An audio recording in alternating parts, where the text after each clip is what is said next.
every person, every woman is unique. You know, every goddess is unique. So inner goddess paintings is something that's a bit of a new venture for me, which I'm really excited about, because really what my goal is to do is to work one-on-one with women and sort of find that part of themselves where they feel the most strong, the most beautiful, the most confident, and put it into a piece of art. Whatever is beautiful and means strength and like what they see themselves as in their very best light is what I'm trying to capture and create and put into a painting. So I think it's really fun, because I think women in particular, we tend to, you know, be taking care of everybody else and make sure that everybody else is okay, and we don't always see ourselves in the best possible light. And having a painting to sort of remind you, like, girl, you are a goddess, you are amazing and wonderful and beautiful, and you deserve it, you know? You really do deserve to treat yourself and get a painting like this. It's 100% a collaboration. Some people are kind of curious as to whether or not, like, I sit down and just like make a goddess painting for you and then like send it off and like we never communicate. That's not how it happens at all. It's so much about us communicating like what specifically is goddess to you, you know, like a gladiator or like a Renaissance queen. Like it's so individualized, and that's what's so fun about it. If you have like an animal that you identify with as sort of like a spirit animal or a totem animal, I'll 100% put that in there. Just let me know and I can do it. I kind of made one for myself a few years ago and didn't really tell anyone about it, just kind of like put it away and like was like, okay, like that's me and nobody knows and it's my own little secret. And then I have this roommate now who saw this painting and fell in love with it. She was like, this is beautiful. I actually had it hanging in our bathroom and I took it down, and she like came up to me and was like, where did that painting go? I want to see that painting. I loved looking at her.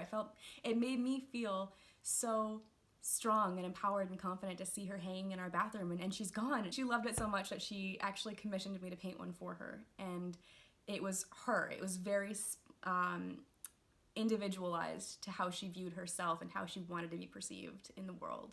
And it was a great experience for me to kind of figure that out with her and see her journey and then see the completion of the painting and how it affected her and how happy it made her to see herself in this light. Like, she actually started crying and she hugged me, and it was one of the most amazing artistic experiences I've had in my life. So it was just a great honor for me to be able to contribute to her journey in that way. Every painting is different, and people say that, but it's so true. Every painting is 100% different. Sometimes I can sit down and paint for 4 hours straight and then just power through a big chunk of it, and sometimes it takes a while. You know, sometimes the painting needs to kind of evolve naturally over time, and I have to look at it and let it sort of become what it needs to be, because I want to give really quality work and I want it to be the best work I can possibly give. And it's really an intuitive process. So generally the time range that I give is around a month. If you want the painting to resemble you as much as possible, I can do my best as an artist and try and get this amazing artistic representation of you.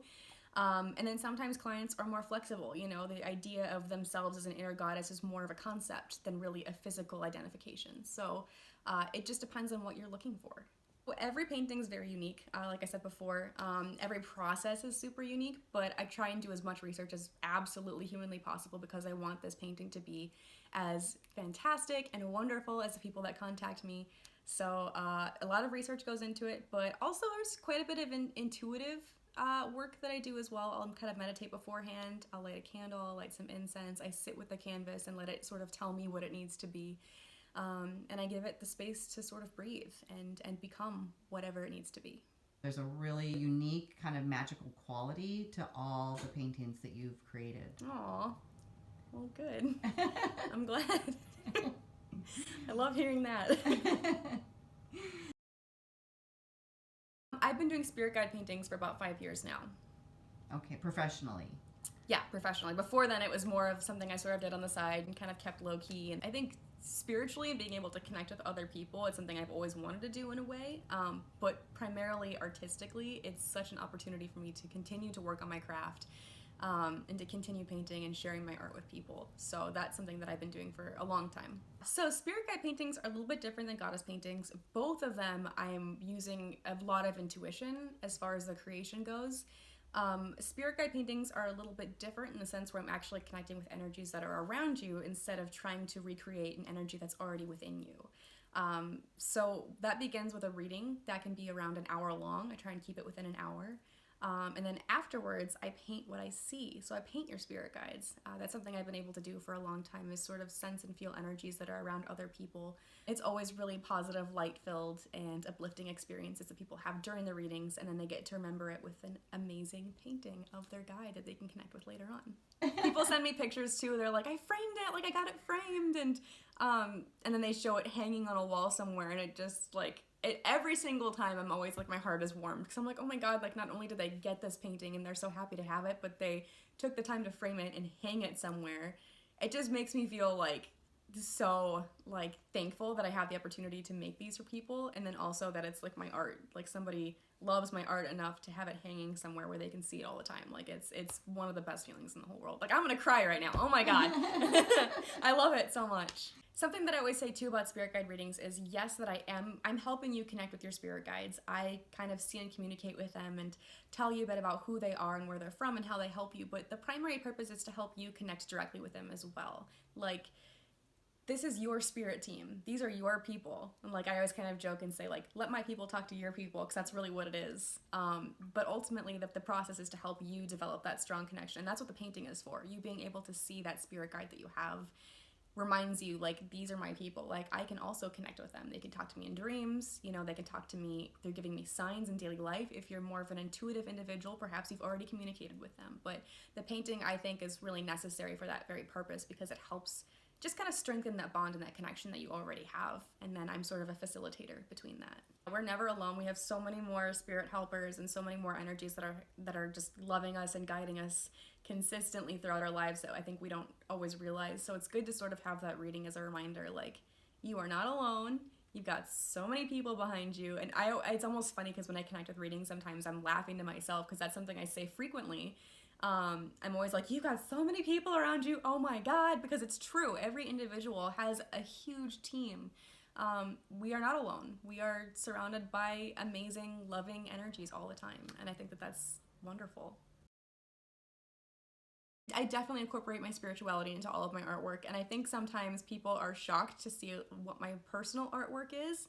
I think if you're coming from a place of you know, the spirit guide paintings and seeing how beautiful and light-filled and uplifting these are, and then seeing more of my personal artworks, and it can be a little bit darker and more edgy, and they're kind of put off by it, because they're like, oh my god, this isn't like light work, like what is this? Like, there's a lady that looks like a witch or like a zombie woman or whatever it is. There's like, I paint a lot of skulls in my spare time, so people tend to see that as dark. Maybe it's not the most light-filled work, but I always kind of like to remind people that we are living a human experience as well, and sometimes exploring parts of ourselves, shadow parts of ourselves, whether it's artistically or in life, and knowing the deeper parts of ourselves, knowing ourselves wholly and completely, whether it is through life experience or through art, I think is extremely important. I've personally have always been drawn to that sort of style and found a lot of interest in it. Like, my mom has been a ghost hunter ever since I was a small kid, so I definitely grew up around, you know, like witchy things and ghosty things, and Buffy the Vampire Slayer was my favorite show growing up. Like, I was like, I think 8, and I was like, every like Tuesday night or Wednesday night, I'd be like sitting down in front of this like TV, like watching the CW, like waiting for Buffy. Don't be freaked out. Don't be surprised. Yeah, it's just different versions of the same type of energy, I guess, or different energies, but it's all spiritual and it's all connected. I think life is complicated and rich, and ignoring certain parts would be very limiting. So I want to paint life as a whole. I've been thinking about it for a long time. I love art in all forms, and I think body art is something that is, like, I've actually designed a few tattoos for a few friends of mine the past few years, and they've gotten them tattooed on their bodies, and it's one of the most like heartwarming experiences that like I've ever had, because not only are they getting my art to keep forever, but it's on their body for the rest of their lives. And I didn't know at the time that was something I wanted to do, and recently I've made the decision to start pursuing that. So I don't have an apprenticeship yet, but I'm looking. Currently, the body of work that you have, if people are interested in your artwork, are your spirit guide paintings, your inner goddess paintings. You do commissioned artwork for loved ones, pets. You also have a track record of painting full wall murals. Yep. And you have another product. It's a few years old now at this point. At the time, it was a collaboration between my mom and I, who is a published author. She writes for Llewellyn, and she's fabulous and wonderful and extremely talented. And if you don't know who she is, you should definitely check out her work and buy her books, because they are rad. But we actually collaborated on a project together where I illustrated a card deck, a spiritual anatomy card deck, kind of like divination cards. So you pick a card and it tells you a meaning about the day, or you can do past, present, future, whatever works for you. And then she wrote these really, really beautiful descriptions for every card. And they are so, anytime that I've used them or friends of mine have used them, people are just like blown away by how much they resonate. And this was purely just work for the love of it. We just wanted to make something and put it out to the world because we believed in it. We thought it'd be really fun to collaborate together. And artistically, we are very similarly minded. We have very different ideas, but when we come together, we're able to create some awesome, awesome projects. So this took a long time for me personally because I had to paint each individual card. My mom is very much of a Capricorn in the sense where she likes her notebooks and her deadlines and her post-it notes, and I'm very much of an Aquarius where I'm all like ideas, and then like I sit down to paint and I'm like, I like the idea for this card, but like, what about this idea? And this is a few years ago before I really like streamlined my process. I'm a lot better now, I promise. But a few years ago, I hadn't quite mastered. This is before I did professional painting. This is before I did spirit guide paintings. So when I was very, very first starting out, it took me a while to wrap my mind around it, but it was a great stepping stone. People that have the cards, they say they're magical, they're accurate, they always reach their heart. They're very deeply felt, and they're very integrous with what they're going through in their life. Absolutely. So it's really wonderful to be able to reach people in that way and to give them the guidance that they need on a deeper level in a way that they probably haven't thought of it before. Oh, for sure. Especially when they're working through a healing crisis or a big change in their life.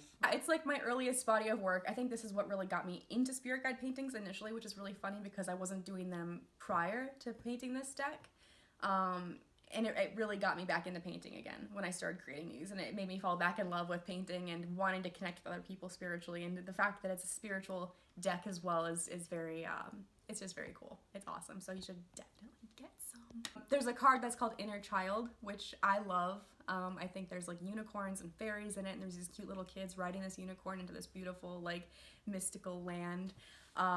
There's also, because it's an anatomy deck, there's also cards that represent the heart or the skeletal system, the liver, things like that kind of connect you with things that may be happening in your body or energies that are being held within certain regions of your body that we want to make sure that they clear. And every region of your body also connects to a point in your life that needs to be healed. I think the biggest takeaway from the cards for sure is acknowledging that everything is connected, whether it's something happening within your body or within your life or just spiritually.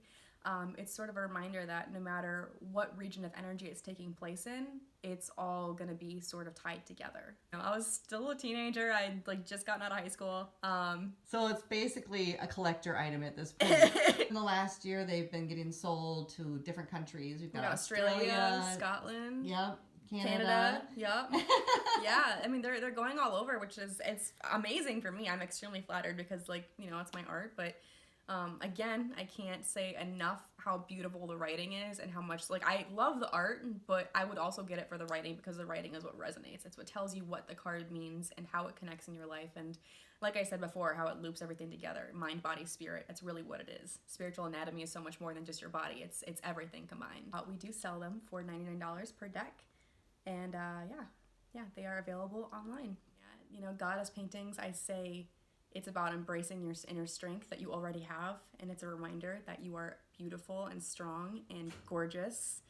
I think with spirit guide paintings, it's a reminder to let you know that you're not alone, that you are loved so much more than you realize. And then I think with my personal artwork, it's about knowing yourself and all sides of yourself, the good, the bad, the complicated, the weird, the dark, the scary, the beautiful, the life, the death, all of it. So I really think it depends on which body of work you're exploring, but all of them definitely have a purpose, and they all serve a bigger purpose. I'm on Instagram. I am also on YouTube and Facebook. I had to think about that one for a second. I'm also on Facebook. That's how you contact me. That's important. Email too, actually. Okay, yeah. So we'll put all your contacts below. Yes. I do take commissioned artwork as well. So if you have requests, if you want me, I try to keep it within the sort of spiritual arena. Yeah, if you want commissioned artworks of pets or, you know, loved ones who have passed away, things like that, I would be open to exploring that with you as well. Well, thank you. Thank you. And thank you, viewer. That's weird.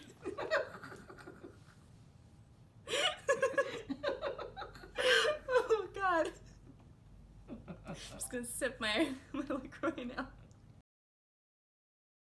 At my house, my roommates call me the raccoon. They say that I'm a raccoon because basically I eat everybody's leftovers. And there's a character, which actually is not a raccoon, funny enough. It's a rat, which I kind of hate because I'm like, I'm not a rat. My roommates tell me that I'm this character from Charlotte's Web called Templeton, which is this rat that runs around and eats all the fair food. And then like he starts off singing about like smorgasbord, smorgasbord, and like eats all this food and then turns into this big old fat rat with like wobbly hands and then rolls around at the end of it.